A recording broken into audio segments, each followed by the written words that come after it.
Praises to Yahweh, Bahasham Yahushai, Bahasham Racha Kodash. Double honor to the apostles and elders, a great millstone that rule well, enabling the word and doctrine. Shalom and in peace. May that be into the elect of the nation of Israel. So in Micah chapter 2, starting at verse 1, it says, Woe to them, they devise iniquity and work evil upon their beds. When the morning is light, they practice it, because it is in the power of their hand. Right, and it tells you in Job 9:24, the earth is given into the hand of the wicked, if not where. What does it say? Let me get it verbatim. It covereth the face of the judges thereof. And let's get it verbatim. Job 9:24, the earth is given into the hand of the wicked, it covereth the faces of the judges thereof, if not where, and who is he? Right, so it's evident whose hand the power is in. Now, ultimately, when it's all said and done, the kingdom's down. We are the kingdom, right? The Israelites are the kingdom, but we need an upgrade. We need a software and a hardware update before we are actionized. You know, right now, we're the theoretical kingdom, right? We are the kingdom, but it's not been established yet, right? We've not been changed to that rulership. We're not worthy of rulership right now, right? Just look at us.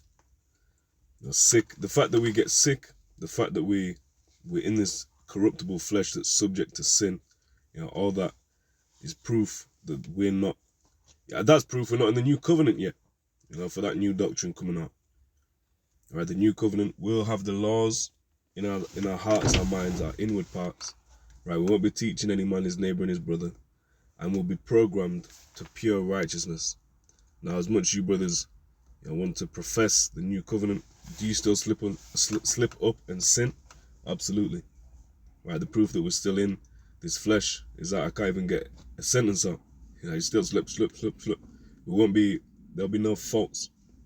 You know, we'll be perfectly perfect. So Micah 2:2, right? So this is about E. This is about who's in power right now. So it's in the covet fields, right? Covet is a desire.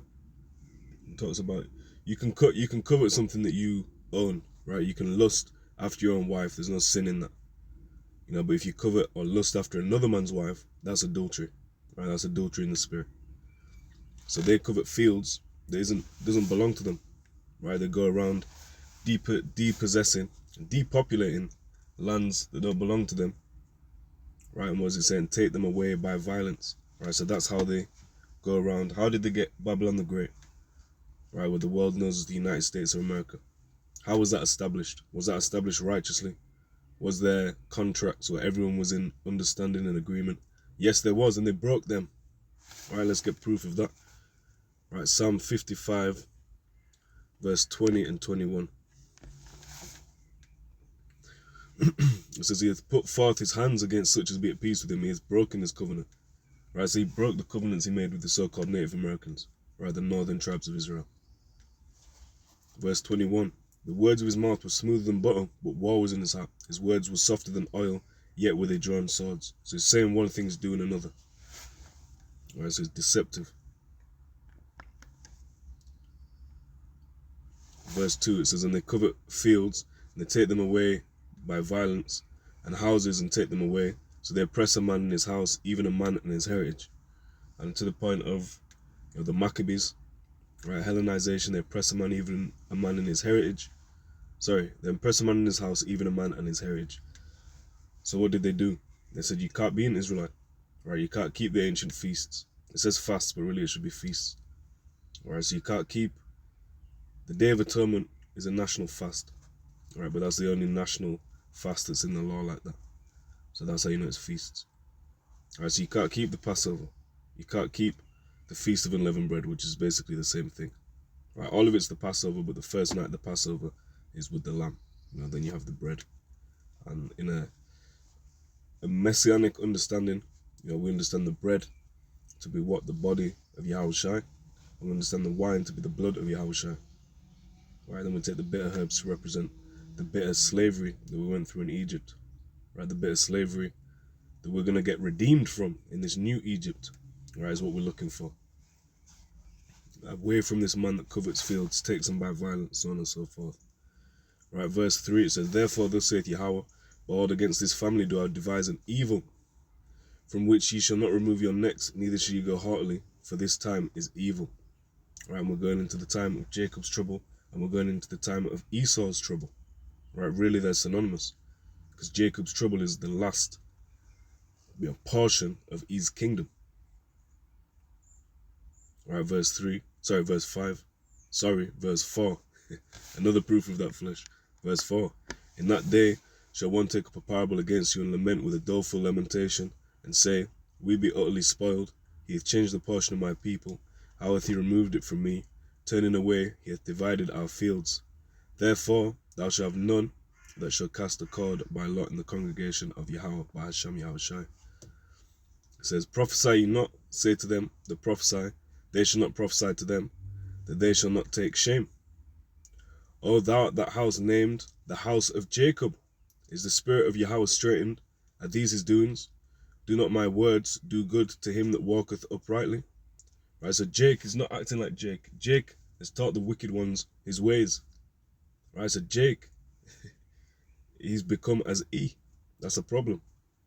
Right, and through the wine of Babylon, that's what our people have joined up to. They've joined up to doing these same evilest works. You know? It says, verse 8, even of late, even of late, my people is risen up as an enemy. Right now, who should be the enemy? Right, the heathen that are round about us, the heathen, they're the ones that have always been in opposition. It talks about the heathen, our enemies in Nehemiah.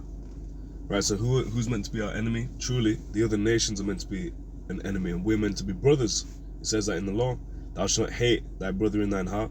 Thou shalt in any wise rebuke thy neighbor, and not suffer sin upon him. Okay? Yeah, it goes, the children of thy people, thy neighbor. So they're synonymous. When you read about love thy neighbor, it's talking about your Israelite brother. Right, but our people have become as the heathen, if not worse. It says, even of late my people is risen up as an enemy. Ye pull off the robe with the garment from them that pass by securely, as men averse from war.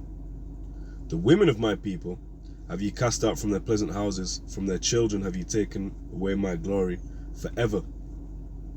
Right, and these, we are completely destroyed. We are completely destroyed. You know, you've got this whole red pill, which the scriptures are true red pill. If you want to learn about the woman, you know, get into the scriptures. They'll teach you the nature of the woman. You know, they will go in. There's no little, you know, them man that are dropping so-called red pills, that's a lie. That's got nothing on the scriptures, man. That's our red pill. You know, the truth goes back to the Matrix. Do you want to take the truth, or do you want to live a comforting lie? Now, everyone, especially if our people, are living in a comfortable lie. And everyone, you know, the women of all nations, are not in a biblically sound order. Nor are the men, but we're talking about the women right now. As every time you mention the woman, everyone has to go, what about the men? Alright, but we're talking about the woman. And specifically of Jake, right, of the Israelites. That's the most out of order woman. Right, and they are following after the serpent, just as Eve did. Right, sin entered in through what? Through the woman. The woman being deceived was in the transgression. That's what it says in the scriptures. Right, so you can't trust in this place Babylon, man. You can't believe it's gonna last 1,000 years. You got men that are talking about building up and generational wealth and this and alright, cool, generational wealth, but what if the curses are still upon you? What do you do then? You know, you just, as I say, it's like you make a wage and you put in a bag with holes. That's all it is. Right, Micah 2:10 says, arise ye and depart, for this is not your rest, because it is polluted. It should destroy you, even with a sword destruction. So you have to come out of the ways of Babylon, looking to be literally physically delivered from Babylon through the chariots of Yahweh Hashem Yahushai. Right, this is what we're looking for.